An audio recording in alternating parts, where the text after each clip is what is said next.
हवाई ना है किसी की फालतू, जितना पूछा जाए उतना आंसर आना चाहिए। क्लियर?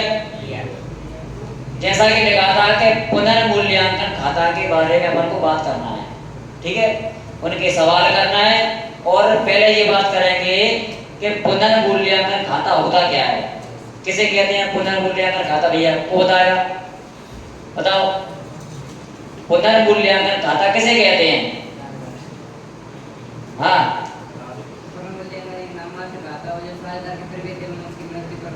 है ना, पुनर्मूल्यांकन खाता जो है एक नाम मात्र का खाता है। कैसा है? नाम मात्र का खाता है, नाम मात्र का खाता है। ये बनाते कब है अपन? मतलब जब साझेदार का प्रवेश हुआ तब बनाते हैं, और जब साझेदार अवकाश ग्रहण करता है तब बनाते हैं। ऐसा ही है ना?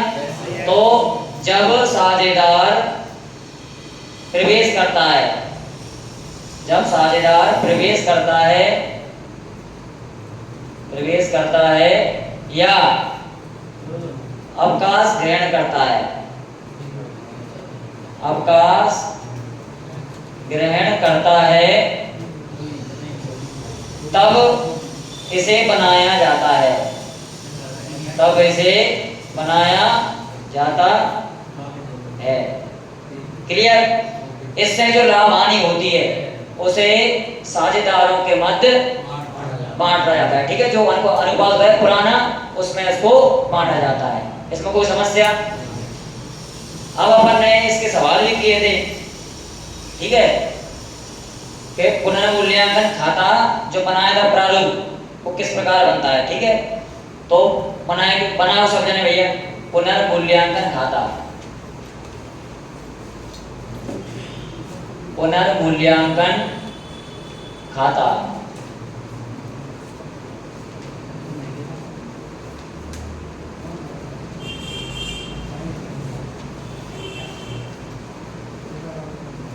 कॉलम बनाओ, विवरण,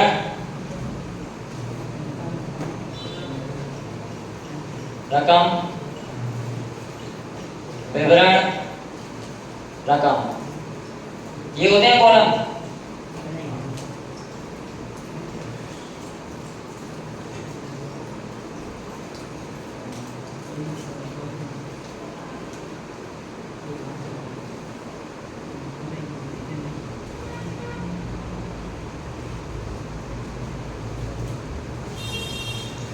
विवरण, रकम, विवरण, रकम। ठीक है, इसके जो डीआर साइड है इसमें संपत्ति में क्या होती है?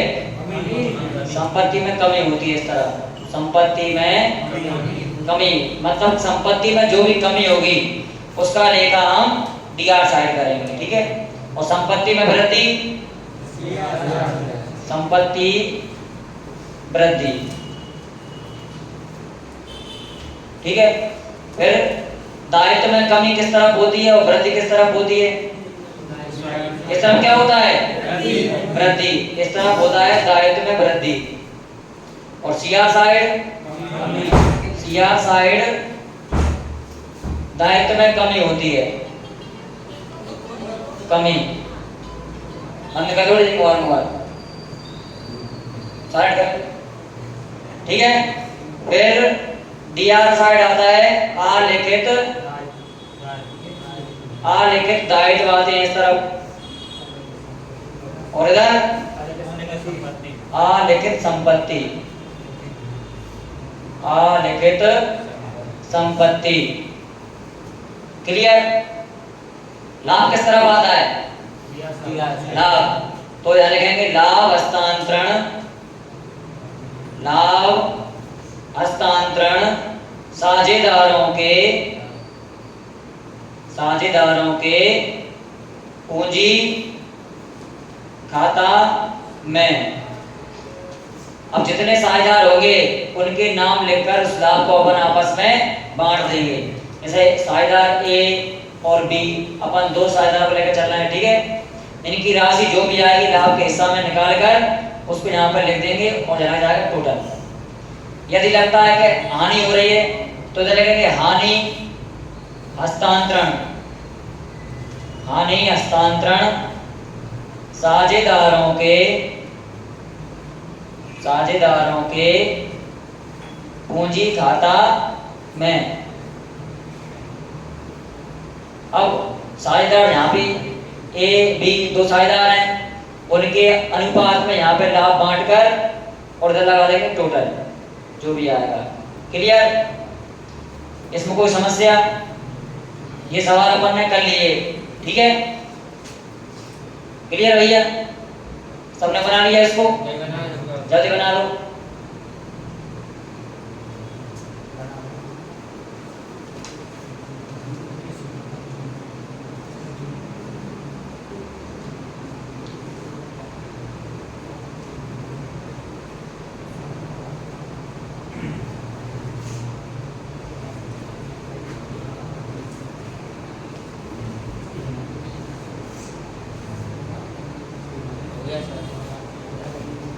हुआ? किसका रह गया? जल्दी बना लो।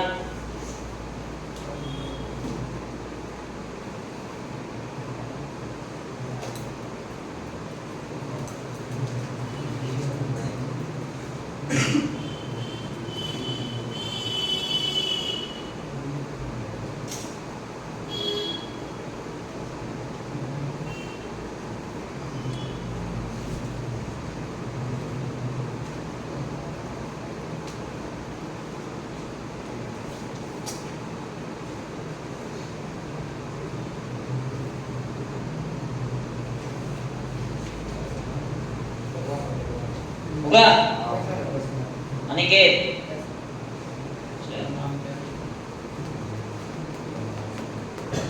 देखो, इसमें अपन ने जो शिवराल की जो पुस्तक है उसमें अपन ने देखा, उसमें कुछ शब्द आते हैं जैसे देनदार है, देनदार,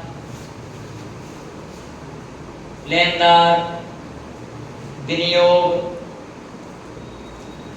विनियोग। इसके अलावा और कोई शब्द आया क्या? यंत्र आया एक, यंत्र, ठीक है? तो ये तीनों होती है संपत्ति। क्या होती है? संपत्ति। इसमें कोई समस्या? और ये क्या होता है? ये होता है दायित्व। क्लियर? अब जैसे देनदार हैं, देनदार हैं 1 लाख रुपए के। क्या है? 1 लाख रुपए के देनदार हैं। अपन ने उसमें प्रावधान बनाया अपन ने कि 5% डूबत ऋण का प्रावधान बनाया अपन ने, डूबत ऋण का प्रावधान बनाया। ऐसा लिखा जाता है उसमें, है ना? मतलब कि जो संपत्ति अपनी देनदार, उसको 1 लाख रुपए का अपन निकालेंगे 5%। कितना? मतलब कि 5% जो रुपया है उसकी आने की संभावना नहीं है।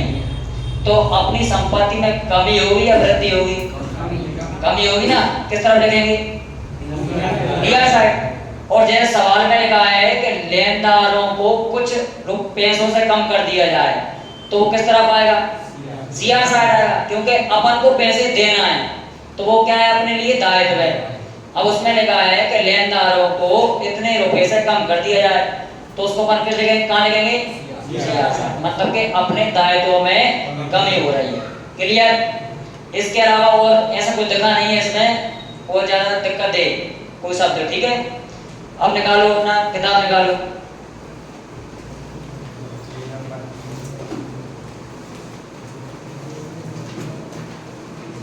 Page number 1 minute.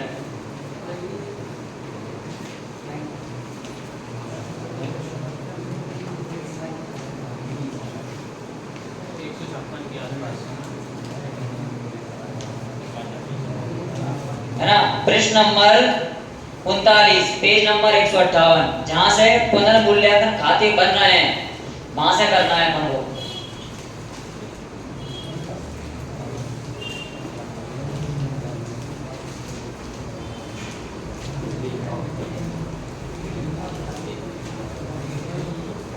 देखो, पेज नंबर 158 पर प्रश्न नंबर 39, प्रश्न नंबर दिया है किताब में 39, पेज नंबर है 158, ठीक है?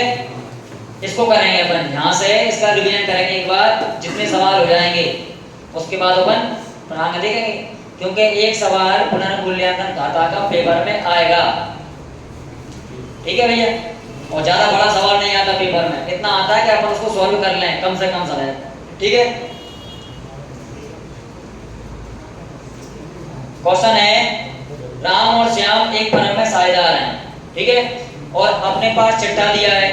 ठीक है, उसके नीचे कुछ समायोजन दिए हैं, उन समायोजन के आधार पर अपन को जो है पुनर्मूल्यांकन खाता बनाना है। ठीक है, चिट्ठा मतलब होता है भैया जिसमें वर्ष के अंत में संपत्ति और दायित्वों का मतलब अपने पास आखिरी में जाकर संपत्ति कितनी बची है, दायित्व कितने बचे हैं, पूंजी कितनी बची है, इन सब के बारे में उसमें देखते हैं। किसमें? चिट्ठे में। आगे बात करेंगे, बनेगा चिट्ठा भी है ना वर्ष के अंत में, जब समापन होगा इसका तब बनाएंगे अगले पार्ट में ना। तो इसमें दिया है शंकर 1 लाख रुपए पूंजी और 1/3 भाग की ख्याति के लिए 4000 देता है, जो वह राम और श्याम से बराबर प्राप्त करता है। इससे अपन कोई मतलब नहीं है, अपन ने बनाना है पुनर्मूल्यांकन, जिसमें संपत्ति और दायित्व में कमी और वृद्धि को देखते हैं अपन। ठीक है, दूसरी लाइन है देनदार पर 7 सही 1/2 से संदिग्ध ऋण संचिति करना है, जो अभी बताया था मैंने वही है। ठीक है, कॉलम बना लो, विवरण रकम इसको करेंगे अपन।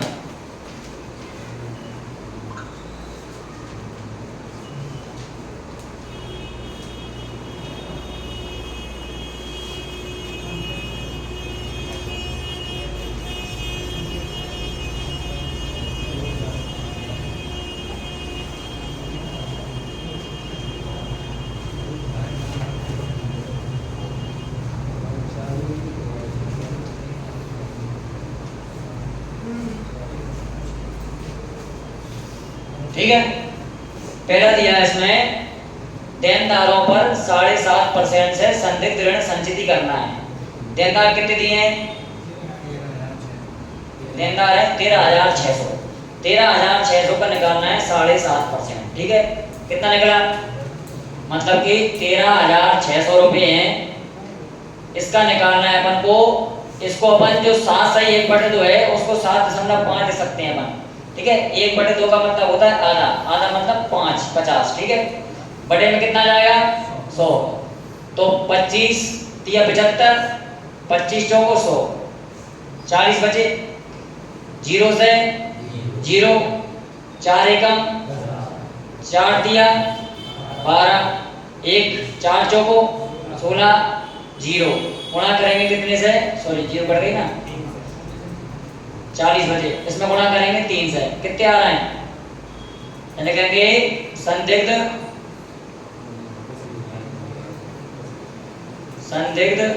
ऋण संचिति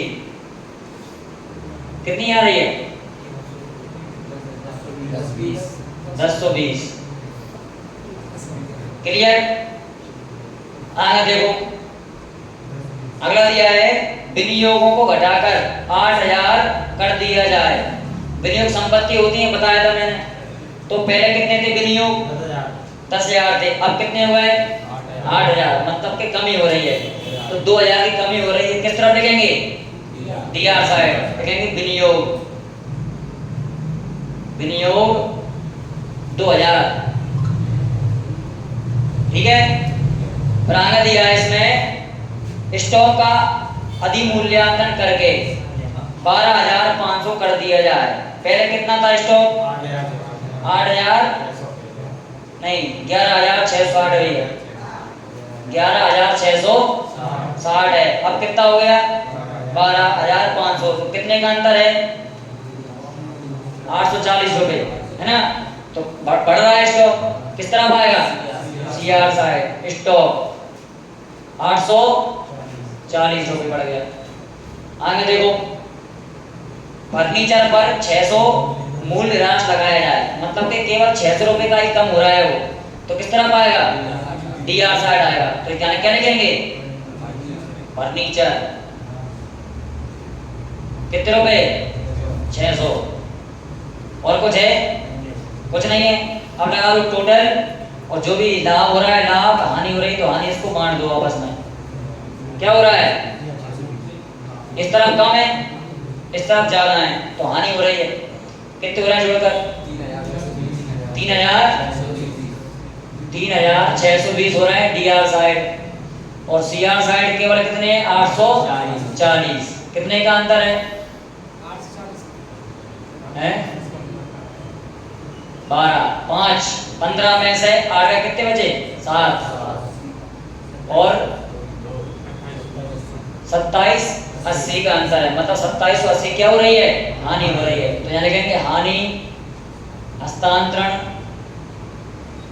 हानि हस्तांतरण साझेदारों के पूंजी खाता में। कौन कौन है साझेदार? राम और श्याम है ना, तो ये राम और श्याम। अनुपात दिए हैं क्या? अनुपात नहीं दिए तो इनको बांटेंगे समान अनुपात में, ठीक है ना। जब भी अनुपात ना दिए हो तो किस में बांटेंगे? समान अनुपात में, ठीक है। तो कितने कितने जाएंगे दोनों को? 1340 आ जाएगा राम को और 1340 जाएगा श्याम को। टोटल हो जाएगा 2780 रुपया। क्लियर? इसमें 2 का भाग देंगे भैया समान करने के लिए। 2 साझेदार हैं तो 2 से भाग देंगे, 3 है तो 3 से देंगे समान बांटने के लिए, ठीक है। भाग देंगे तो अपने पास आ जाएगा ये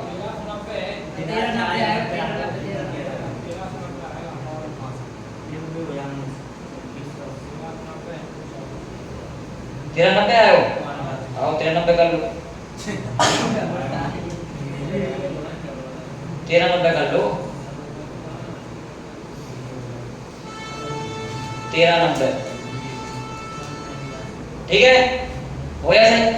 टोटल लगा दो, कितना आया टोटल? 36 20 इस तरफ और 36 20 इस तरफ। जी अपना बन गया पदक मूल्यांकन खाता पहला। क्लियर? अब बढ़ेंगे सवाल नंबर 40।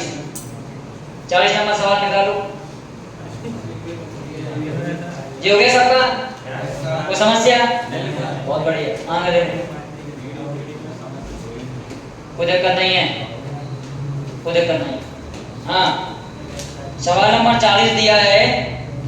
देखो पहला इसमें जो पॉइंट दिया है समायोजन का, वो दिया है साझे पुस्तकों में ख्याति 10,000 से मूल्यांकित की गई। इससे अपन कोई मतलब नहीं है। उसके बाद है देनदारों पर 10% संदिग्ध ऋण संचिति का निर्माण किया जाए।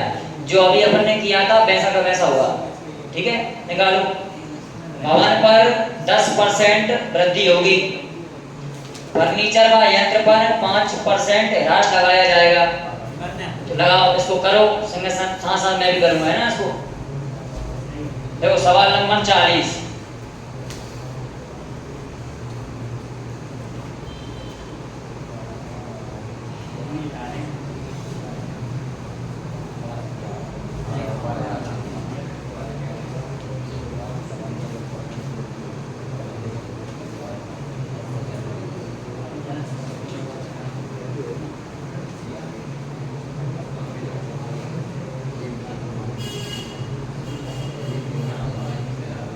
आवाज नहीं?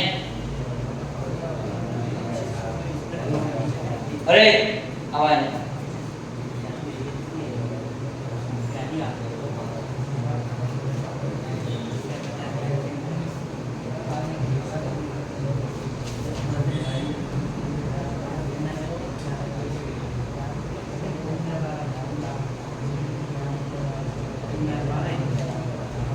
पहला दिया है देनदार पर 10% संदिग्ध ऋण संचिति का निर्माण किया जाएगा। देनदार दिए हैं कितने? 12,000। 12,000 का निकालेंगे 10% कितना होगा? 1200 रुपया, ठीक है। तो क्या लिखा है? संदिग्ध ऋण संचिति 1200 रुपये, ठीक है। दूसरा दिया है भवन पर 10% वृद्धि होगी। तो भवन कितना दिया है? 25,000 का निकालेंगे कितना परसेंट? 10%, कितना हो जाएगा? 2500 रुपया। वृद्धि हो रही है तो किस तरफ आएगा? बहुत बढ़िया। भवन 2500 रुपया। उसके बाद क्या दिया है? फर्नीचर व यंत्र पर 5% ह्रास लगाया जाएगा। फर्नीचर दिया है अपना 4000, उसका निकालेंगे 5% 200 आएगा। ह्रास लग रहा है फर्नीचर कितना आया 200 रुपये। और यंत्र कितना दिया था, कितना निकालना था, आओ 500 रुपये। ठीक है, जो हो गया अपना सवाल। और कुछ है क्या, और कुछ है क्या, नहीं है, बस तो लाभ हानि निकाल लो।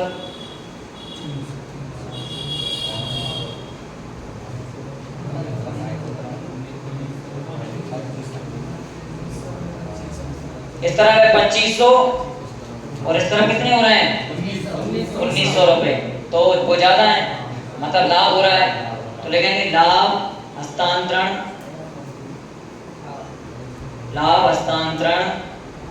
साझेदारों के पूंजी खाता में। कौन कौन है साझेदार, आ और बा। कितने का अंतर है 2500 और 1900 में, 600 का। अनुपात दिए है कुछ नहीं दिए, तो दोनों को बराबर बांट देंगे अपन, 300 मिल जाएंगे इसको और 300 मिल जाएंगे बा को। 600 रुपये टोटल हो जाएगा 2500 रुपये। जो हो गया अपना सवाल नंबर 40। कोई समस्या नहीं है ना, चलो अब अपना निकालो सवाल नंबर 41। हाँ भैया सिद्धांत जरूर है।